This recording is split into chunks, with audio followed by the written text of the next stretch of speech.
राधे कृष्णा आप सभी को। आज की वीडियो में हम सुनेंगे सोमवार व्रत की कथा। सोमवार का दिन भगवान भोलेनाथ और माता पार्वती को समर्पित होता है। भोलेनाथ के भक्त हमेशा सोमवार को उनकी पूजा अर्चना करते हैं। सोमवार के दिन व्रत भी रखा जाता है और अगर आप सोमवार का व्रत रख रहे हैं तो आपको व्रत कथा ज़रूर सुननी चाहिए। नारद पुराण के अनुसार सोमवार का व्रत रखने वालों को सुबह स्नान करने के बाद शिव जी को जल और बेलपत्र ज़रूर चढ़ाना चाहिए और भोलेनाथ के साथ साथ माता गौरी की भी पूजा करनी चाहिए। अब व्रत कथा शुरू करती हूँ। एक समय की बात है, किसी नगर में एक साहूकार रहता था। उसके घर में धन की कोई कमी नहीं थी, लेकिन उसकी कोई संतान नहीं थी, इसलिए वो बहुत दुखी रहता था। पुत्र प्राप्ति के लिए वह हमेशा सोमवार का व्रत रखा करता था और पूरी श्रद्धा के साथ मंदिर जाकर भगवान शिव की और माता पार्वती की पूजा किया करता था। उसकी भक्ति को देखकर एक दिन माता पार्वती प्रसन्न हो गईं और भगवान शिव से उस साहूकार की मनोकामना पूरी करने का आग्रह करने लगीं।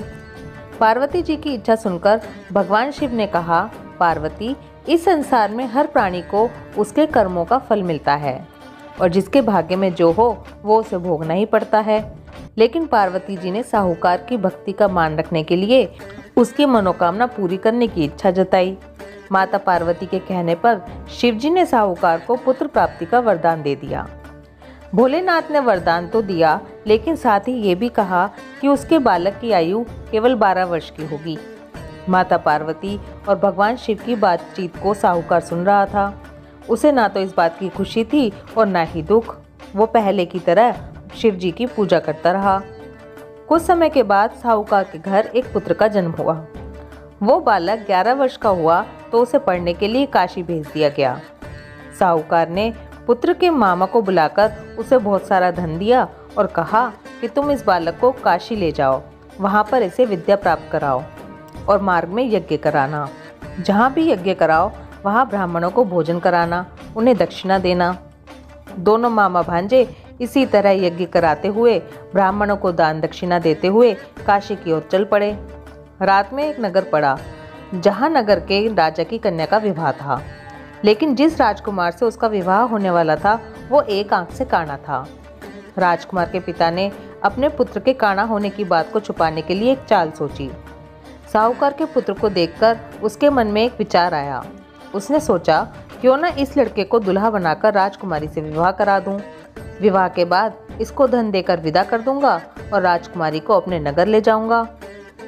लड़के को दूल्हे के कपड़े पहनाकर राजकुमारी से उसकी शादी करवा दी। लेकिन साहूकार का पुत्र ईमानदार था, उसे ये बात सही नहीं लगी। उसने अवसर पाकर राजकुमारी की चुन्नी के पल्ले पर लिखा कि तुम्हारा विवाह तो मेरे साथ हुआ है, लेकिन जिस राजकुमार के साथ तुम्हें भेजा जाएगा वो एक आंख से काना है। मैं तो काशी पढ़ने जा रहा हूँ। जब राजकुमारी ने चुन्नी पर लिखी बातें पढ़ी तो उसने अपने माता पिता को ये बात बताई।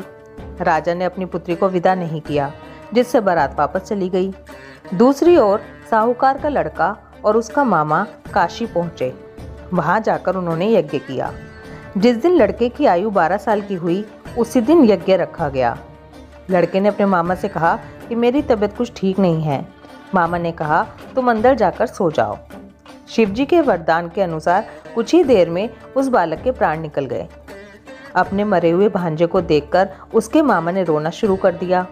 संयोगवश उसी समय शिवजी और माता पार्वती उधर से जा रहे थे। पार्वती ने भगवान से कहा, स्वामी, मुझे इसके रोने के स्वर सहन नहीं हो रहे, मतलब मुझे उसके रोने की आवाज़ सुनी ही नहीं जा रही। आप इस व्यक्ति के कष्ट को ज़रूर दूर करें। जब शिवजी ने उस मरे हुए बालक को देखा तो वो बोले कि ये उसी साहूकार का पुत्र है जिसे मैंने 12 वर्ष की आयु का वरदान दिया था। अब इसकी आयु पूरी हो चुकी है। लेकिन मातृभाव से विभोर माता पार्वती ने कहा कि हे महादेव, आप इस बालक को और आयु देने की कृपा करें, अन्यथा इसके वियोग में इसके माता पिता भी तड़प तड़प कर मर जाएंगे। माता पार्वती के आग्रह पर भगवान शिव ने उस लड़के को जीवित होने का वरदान दिया। शिव जी की कृपा से वह लड़का जीवित हो गया। शिक्षा समाप्त करके लड़का मामा के साथ अपने नगर को चल दिया। दोनों चलते हुए उसी नगर में पहुंचे जहां उसका विवाह हुआ था। उस नगर में भी उन्होंने यज्ञ का आयोजन किया। उस लड़के के ससुर ने उसे पहचान लिया। और महल में ले जाकर उसकी खातिरदारी की और अपनी पुत्री को विदा किया। इधर साहूकार और उसकी पत्नी भूखे प्यासे रहकर बेटे की प्रतीक्षा कर रहे थे।